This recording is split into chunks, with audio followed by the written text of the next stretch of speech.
మాట్లాడితే మనసుకి ప్రశాంతంగా ఉంటుంది. ఆపై మళ్ళీ మనం వేదాలు చదవచ్చు. అవునన్నయ్య, నువ్వు చెప్పేది కూడా నిజమే. పదండి, వెళ్ళి ఇప్పుడే ఏదైనా ఆట ఆడుకుందాం. అలా వినాయకుడు మరియు కార్తికేయుడు వేదాలను పక్కన పెట్టి ఆడుకోవడానికని సిద్ధపడతారు. కార్తికేయ, నేను నీ కళ్ళకి గంతలు కడతాను. నేను రకరకాల శబ్దాలు చేస్తాను. ఆ శబ్దాల్ని అనుసరిస్తూ నువ్వు నన్ను గుర్తించి పట్టుకోవాల్సి ఉంటుంది. ఓహో, ఈ ఆట నాకు తెలుసన్నయ్య. కానీ కళ్ళకు గంతలు కట్టడానికి ఒక వస్త్రం కావాల్సి ఉంటుందిగా. పదండి, ఇప్పుడే మనం అమ్మ దగ్గరికి వెళ్లి వస్త్రాన్ని అడుగుదాం. అలా వినాయకుడు మరియు కార్తికేయుడు ఇద్దరూ కలిసి పార్వతీదేవి వద్దకు వెళ్తారు. ఏమిటి పుత్రులారా ఇలా వచ్చారు? అమ్మా, మేము కళ్ళకు గంతలు కట్టుకొని ఆడుకోవాలి అనుకుంటున్నాం. మాకు కళ్ళకు గంతలు కట్టడానికి ఏదైనా ఒక వస్త్రం కావాలి.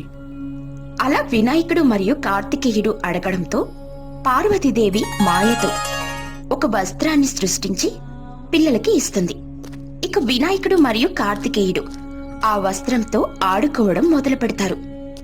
వినాయకుడేమో మొదట ఆ వస్త్రాన్ని కార్తికేయుని కండ్లకు కడతాడు. ఇక కార్తికేయుడు వినాయకుణ్ణి వెతుకుతూ ఉంటాడు. ఇదిగో కార్తికేయ, నేనిక్కడున్నాను. అన్నయ్య, ఎక్కడున్నారు? అన్నయ్య గారు అంటూ వెతుకుతూ పిల్లలు ఆడుకుంటూ ఉంటారు. వారిని చూసి పార్వతీదేవికి ఇలా అనిపిస్తుంది. పిల్లలు ఎంత చక్కగా ఆడుకుంటున్నారు.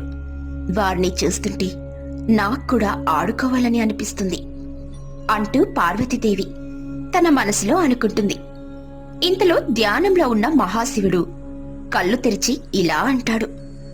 ఏమిటి పార్వతి, ఏం ఆలోచిస్తున్నావు? స్వామి, పిల్లల్ని చూడండి.